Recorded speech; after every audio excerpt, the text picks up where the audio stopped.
title of my sermon is My Help is From You. So let's open up to John 6:1. 6:1. Who's got their Bibles? Man, digitals. Okay, 6:1. Everybody there? Everybody there? We're going to start. Maybe I should go there.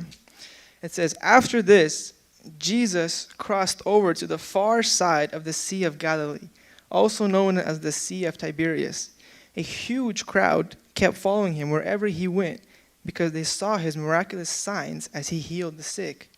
Then Jesus climbed a hill and sat down with his disciples around him. It was nearly time for the Jewish Passover celebration. Jesus soon saw a huge crowd of people coming to look for him. Turning to Philip, he asked, where can we buy bread to feed all these people? He asked them a hypothetical question. Where can we find food to feed all these people? He was testing Philip, for he already knew what he was going to do. Philip replied, even if we worked for months, we wouldn't have enough money to feed them.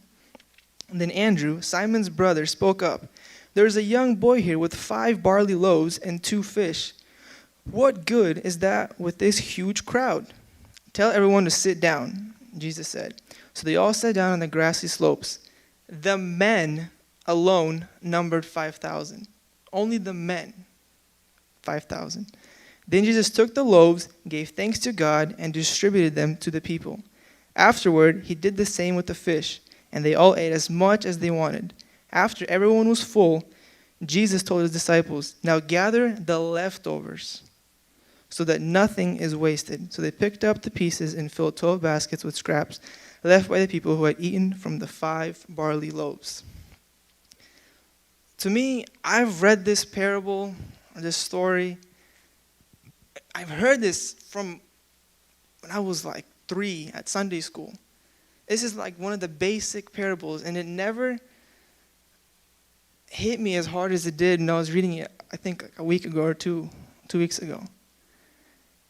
Just seeing the miracle that God did and the message that's in this parable that I never saw. And just going through it, first of all, these people were following Jesus around. Jesus wasn't in the temple at the time. It says he was on the far side of the Sea of Galilee. He was kind of to the side, and people were following him everywhere. And then he asks his disciple, what was his name? Philip, he's like, how are we going to feed them? And he kind of just looks around like, what do you mean? He did not understand the question. It made no sense to him. How in the world do you want to feed 5,000 plus people? That takes an enormous amount of money. If we worked for months, we wouldn't get enough money. It made absolutely no sense. And then he continues and he says, well, and then Simon comes up to me and said, we got a little boy here who gave his whole lunch. He's giving you 5 pieces of bread and 2 fish. And Jesus says, okay, tell everybody to sit down. And he seats everybody down, and then he feeds everybody. And then what I noticed, the interesting part was, from the 5 loaves of bread and the 2 fish, there were 12 full baskets at the end. So everybody was fed, plus there was more than it started with. That is a miracle. That is a miracle from God. And I was thinking, wow, how miraculous is our God? He can do the most miraculous things.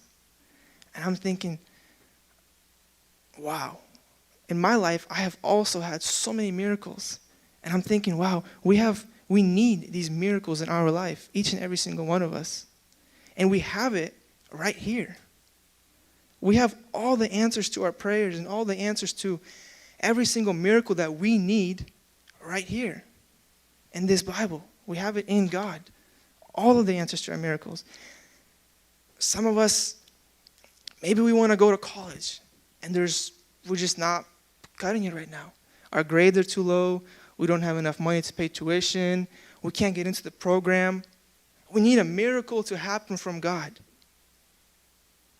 Well, for this miracle to come true, you have to fully trust in God. You have to fully give yourself in to God and trust that He will take care of it. Not do it yourself, not go into self mode and try to maneuver your way around, but just trust in God fully. And if it's God's will, He will open the doors for you.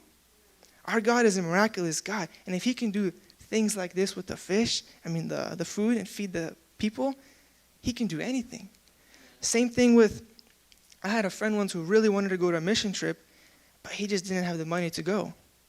I remember somebody once told him, just keep praying. Just keep praying. Just keep praying. Don't worry about it. Fully trust in God and just keep praying. And he did, and he did, and he did. And then anonymously, someone left like $3,500 on their doorstep. And they said, this is for your mission trip. And he went. Miraculous things happen all the time in our life. Healings. Maybe we need healings. Maybe we're looking for a relationship. Whatever it is, miracles happen. We can't go into self mode though. We have to fully trust in God all the time. And it's like, how do we not believe sometimes? How come it's so hard to believe sometimes that such simple things like going to college, or just getting a job, or just finding a relationship, or just having friends, or some simple stuff we overcomplicate.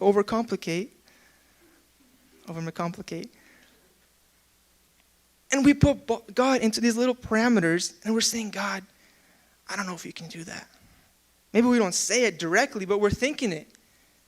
Like, God, I don't know if God can do this right now. Like, I have to kind of step up myself. I have to get a fifth or sixth job. I have to do something, and you're constantly thinking, and you have no peace in your heart because you're constantly trying to think and maneuver your way. How can you accomplish this? Instead of just giving it to God, and then God open the doors for you. Just because you give it to God doesn't mean you're not going to do anything. You can't just give it to God and just kind of like sit back like, oh, you got this. Okay, when's it happening? No, you have to. You have to keep going. But you're going the way that God is leading you, through the doors that He's opening up. You know, I think of some miracles in my life that happened. You know, I'm getting married in 3 months, almost 3 months. And I'm like, now I think about it, and it's actually getting really close, and I think about how big of a miracle that is. That someone would go for a schmuck like me. And I think like, wow, 3 years have passed by, and I'm going to get married in 3 months. That is a huge miracle. It's kind of surprising. People say that guys usually don't worry about this kind of stuff, that only girls worry about, oh, when am I going to find? I didn't worry too much, but it always kind of like, man, what if I turn out like 50 or 60 and I have like, you know, and I always had these like thoughts and like, it's not working out and I don't know. And I always had these thoughts creeping up. I think we all have that. But we have to give ourselves fully to God. And I remember once when I gave myself fully to God, I completely forgot about that. And someone randomly popped up. It's amazing how God works.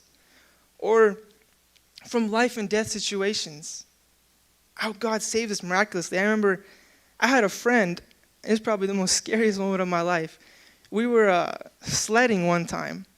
I think I've said this story before, maybe not. Snow fell it was like 3 years ago, and we hadn't had snow for a while, and snow fell, and we were super excited. So we got sleds, hooked them up to the car, and we're just kind of cruising around the parking lot. Like sledding, going off of jumps, landing, hurting ourselves because it's still hard. And I remember we got bored after like 2 hours, like, man, this is kind of boring, this parking lot. I know it like the back of my hand. It's just a circle. So like, let's go in the streets. So we go in the streets and we hook up 2 sleds instead of 1 behind the car. And we're like going on the street. It's like a quiet street. We're not like going on I-5. So we're like cruising and just cruising. And we're going for like 30 minutes and there's like a hill. And we're like, let's take that hill fast. So we go and we get some air and we're going. And then my friend just randomly starts to like kind of go to the side, like just slide to the side to the left onto like the ongoing lane. And I'm just chilling there, and then I see headlights, like lights, and the big SUV. And I'm like, oh, no! And then he bails off of his sled, and the car runs over him, runs over his back completely. And I'm just in shock because I'm watching this, and it happened really fast. And I remember my friend Andre, he sees this happen because it was his brother, and he freaks out. He slams on his brakes really hard. And I remember me, I'm just looking at him the whole time. I didn't see him pressing his brakes. So I slammed to the back of the car. And the funny thing is that my friend, who just got ran over, is picking me off the ground and telling me, let's go, let's go, let's go. But then after we go to Starbucks,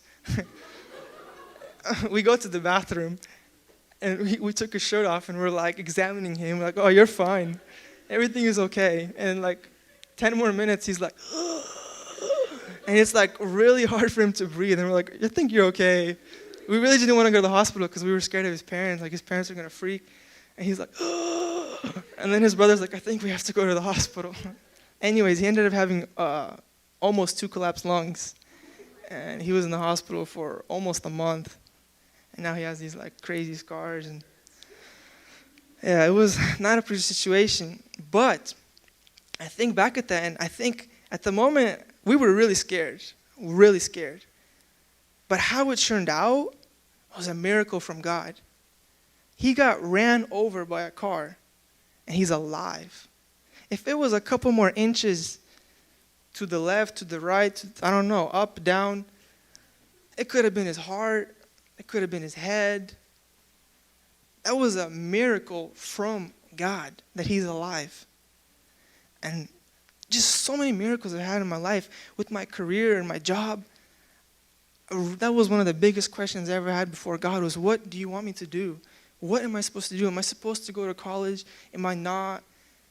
One of the biggest questions, and I kept praying, and it's not like it just revealed itself overnight, not like I had a dream, and it's like, you will do this for your life. It didn't happen like that. Doors opened slowly. It took 3 years. Doors started opening. People started leaving. I got an opportunity. Somebody else left. I got another opportunity. Things started opening up, and then I am where I am now. And I'm still praying to God. Is that it?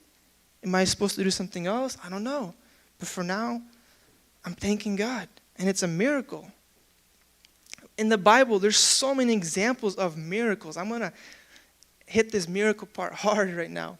There's lots of miracles. Moses crossing the Red Sea. Moses with the people, putting up with so many people. I barely put up with a couple people at work from all their nagging and everything. This is thousands of people. How he put up with it, that's a miracle. Crossing the Red Sea, running away from Pharaoh, getting out of Egypt. Joseph's life was a miracle. Abraham's life was a miracle. There's so many examples of miracles in the Bible. And think about your life, all the miracles that happened to your life, all the miraculous stuff. I guarantee you there's many, many, many, many things. The fact that you're here right now is a miracle. That you're alive and breathing right now is a miracle. And if we've had all these miracles occur in us throughout our life, then my question is, why not now? Why not again? We have so many things that we are seeking, that we want, that we have so many visions, so many plans, so many desires that we have. And sometimes we try to do it all on our own. Try to do it on our own. Oh, God can do it. God is a part of it. I ask God from time to time. But I'm trying to do it on my own. I'm working my 6 jobs. I get like 30 seconds of sleep. But I'm trusting God. God's got this, not me. I got to go to work. That's not trusting God. If you want your miracles to come true in your life, if you want your desires to come true in your life, you have to trust in God fully, and you have to give yourself fully. You have to give it all. Every single last piece of yourself. All of it. Reading in this parable, in this story, I realized one thing that I never realized. It says that the young boy here gave his whole lunch. It says he came and he gave 5 loaves and 2 fish. He gave everything that he had to the man. He's like, maybe this will help. And it's kind of funny, like, how is that going to help to feed more than 5,000 people? Him giving his lunch? I mean, if you think about it in a practical way, if I had a lunch and everybody's sitting there hungry, I would be kind of like, ooh, let me go to the side, you know? Or, okay, I'll be generous today. I'll give you 4 loaves and 1 fish, because what's the difference? 5 loaves, 2 fish, 4 loaves, 1 fish. What's the difference? Let me keep a little bit to myself, and I'll give you the rest. I'm not going to eat 5 loaves of bread anyways. You can have 4. I'll keep 1 just in case you take it all away from me and then I starve. You know, what was he thinking? This is the desert. There's no Taco Bell. There's no McDonald's. They're following Jesus out into the desert. There's no food, and he gives everything he has to him. All the food. No one thinks about that mirror. No one thinks about that part. Everyone just realizes that, oh, Jesus fed the 5,000. But no one realizes the courage, or the actions that he took to give everything he had, the whole lunch. He didn't really think about, what if I'm going to starve? They're going to take this and eat this, and then what am I going to eat? He didn't know it was going to be multiplied and everyone was going to eat and there's going to be leftovers. He didn't know that. This happened before. He just gave it away and trusted God. And God performed the miracle after this. That's the same thing in our life. We have to give everything fully and trust in God to do a miracle in our life. You know, my favorite misunderstanding is with the way people think about money. You know, and everyone thinks that. Well, actually, I'm going to say it first, that you have to give all your money to God. Everyone's like, what? What do you mean? What am I going to live off of? I'm not going to go under the bridge. How can I give all my money to God?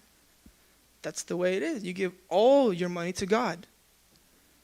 You don't physically come and take everything out of your bank account and give it to God. But you give your whole heart and your money within your heart, how you think about your money, how you feel about your money, to God. Completely. God's money is your money. I mean, your money is God's money. Your money is God's money, not your money. God gave you that job. God gave you the way to earn that money, and it all belongs to Him. That's how you give it all to God. You don't have to freak out right away. Your money belongs to God completely. That's one step of giving it all to God. And by tithing, you tithe from your first, not from your last, not from your leftovers. You tithe with faith. If you're all in on God, if you're trusting God completely with your life, money should be the easiest thing. You give God the first amount of your paycheck, and then you trust that He will fulfill the rest, and He'll give you to pay all your bills. He'll give you the rest. That's how you trust God completely. You trust God with all your money, with your life, with your pride, with your time. You give God all your time. You're not actually going to be a monk and give God all your time, but you're giving your heart to God, which is giving yourself fully to God. So throughout your day, because we got to work, we got to go to school, we got to do things. We can't just give God all our time and just kind of pray for 24/7, but we live our life with God. and God is consumed through our whole day. Through our work, through our school, through our friends, through all our hangouts, everything, God is in control of our time because he is always with us. And if we open up to Mark 12.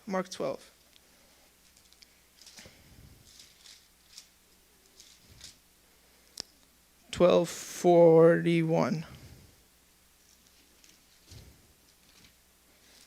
There is no 12:41. Or is there?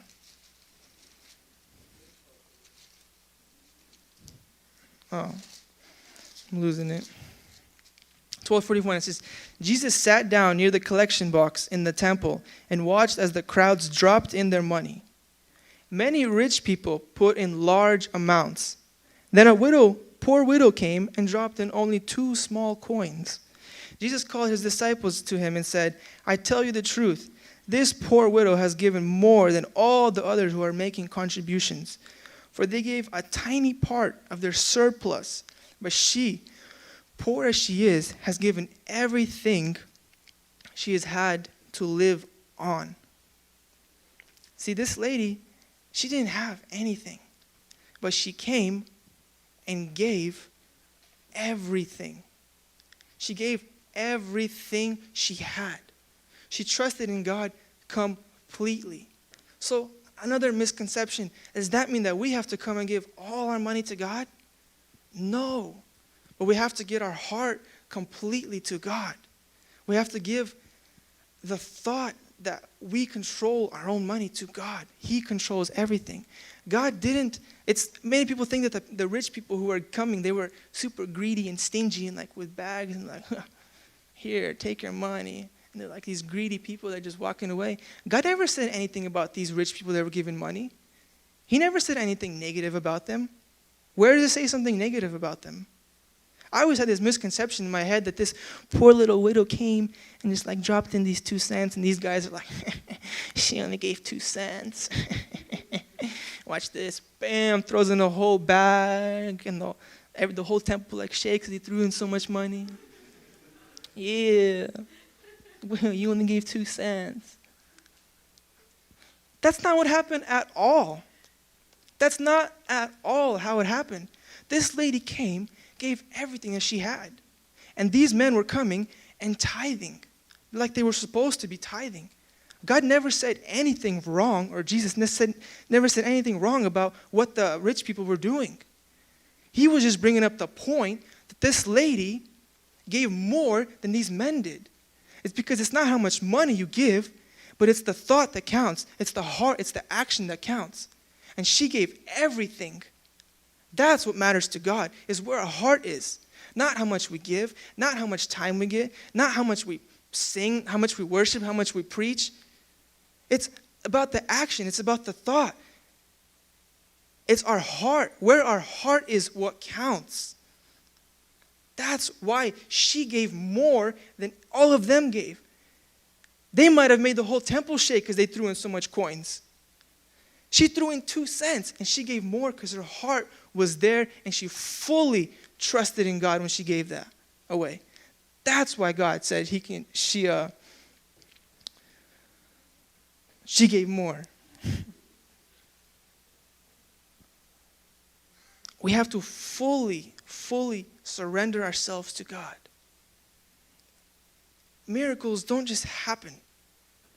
Miracles happen because God has grace on you.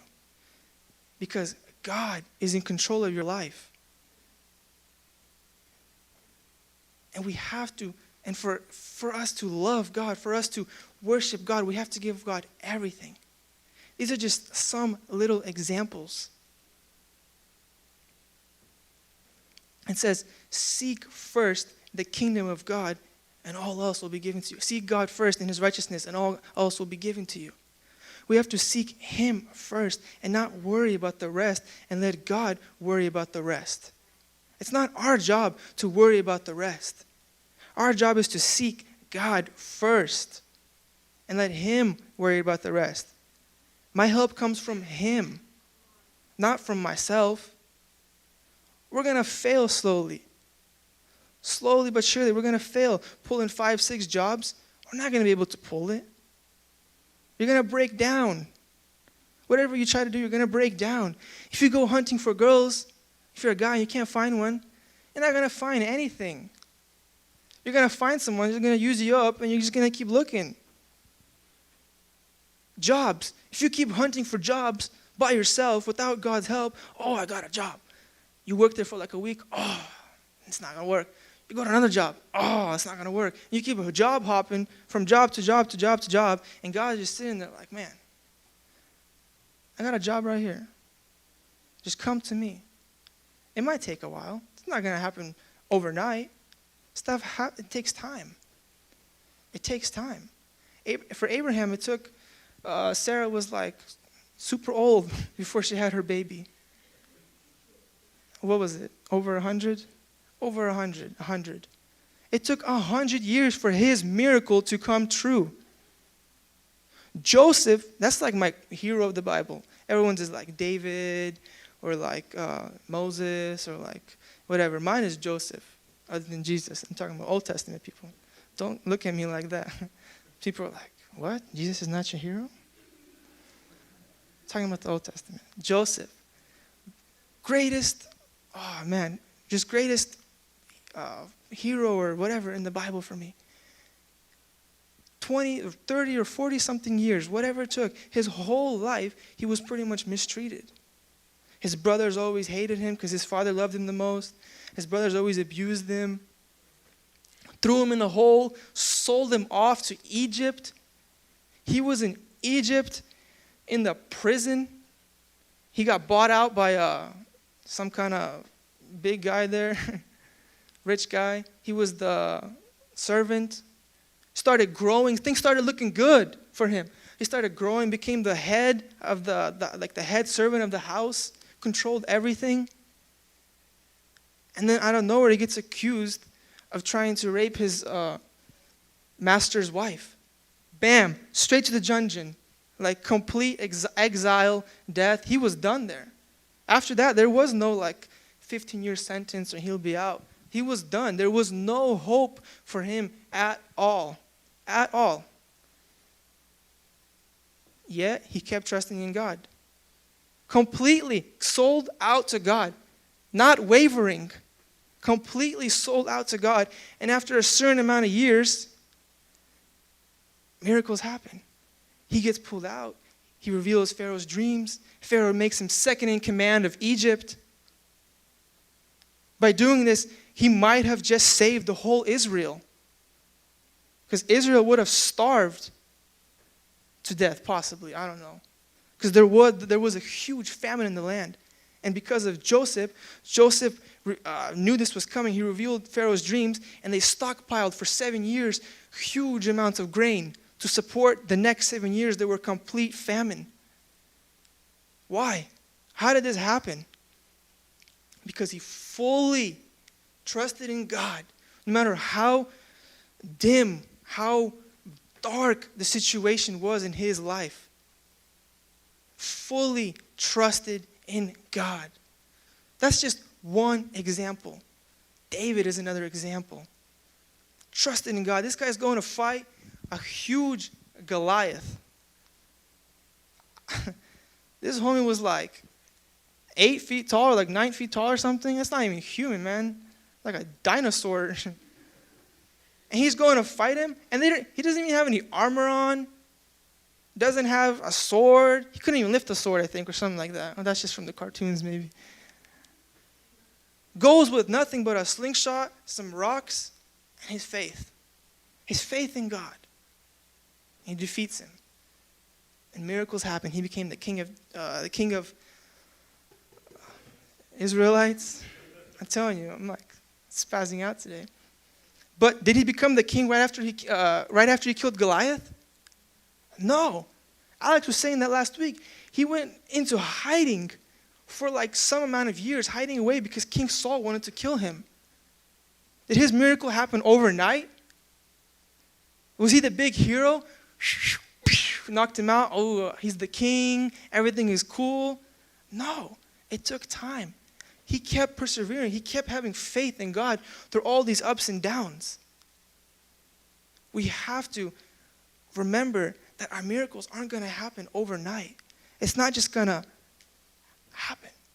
You have to persevere and fully trust in God throughout your life to show God that you are, what's the word? That you are worth his gift, that you are worth his miracle.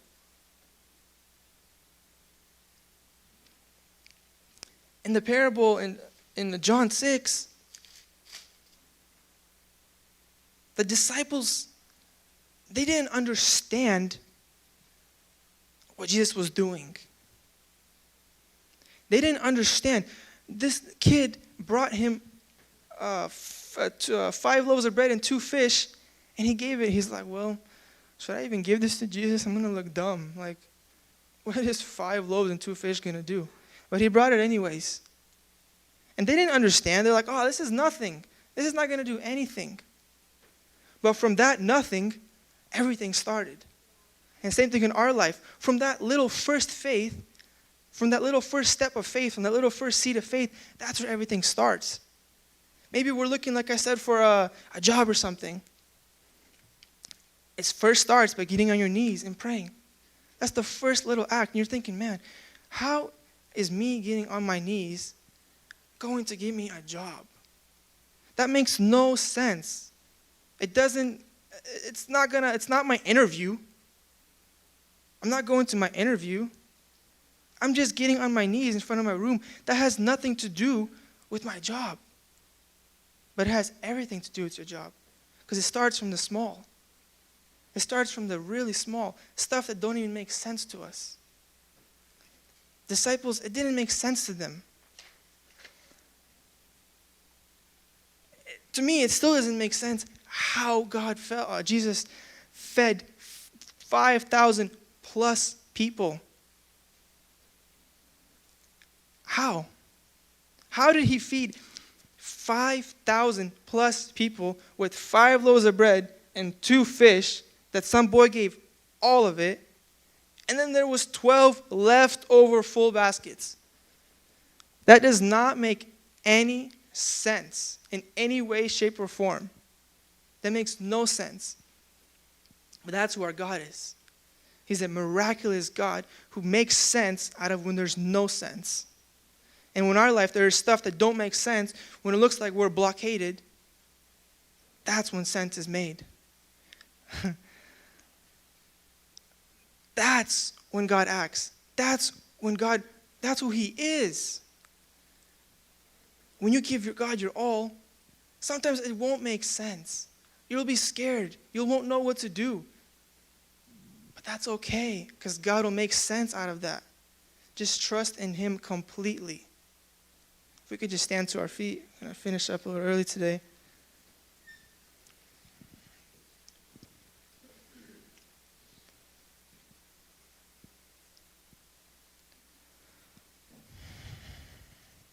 I want to encourage you guys tonight.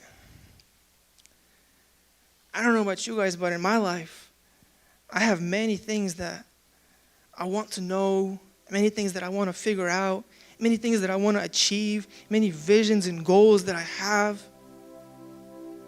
But I know I can't do them alone. I don't even know if some of them are for me.